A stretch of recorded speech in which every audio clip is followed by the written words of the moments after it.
Ayaw mong kaulaw, nga kamo nga misayaw, sasayaw sa manubo. Ayaw mong kaulaw, nga kamo nga misayaw, sasayaw sa manubo. Good morning, welcome back to my channel guys. Ngayon yung ating magiging content sa ating vlog ngayon. Magpapaligo po tayo ng ating alagang mga manok dito guys. Kasi sobra 1 month na rin sila na last na naligo. Yung gamit ko dati na pampaligo sa kanila is feather shine na inalo sa tubig. Ngayon, yung gagawin natin guys, yung gagamitin natin na pampaligo sa kanila, itong tubig dagat. Okay?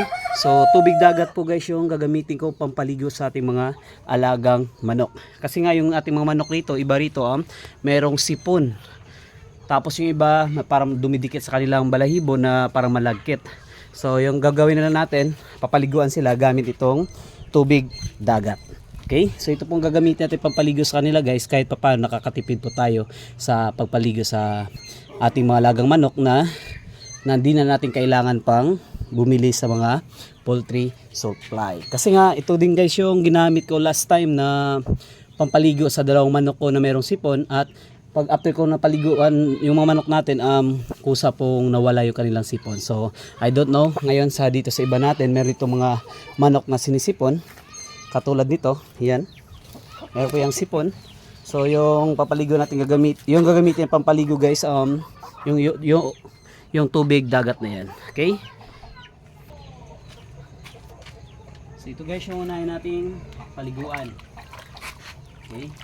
Ito sinisipon na rin ito kasi sobrang init ng panahon ngayon guys. Yung mga manok natin rito, pinatamaan ko talaga ng sipon. Di rin kasi guys maiwasan na hindi tamaan yung ating mga alagang manok ng sipon.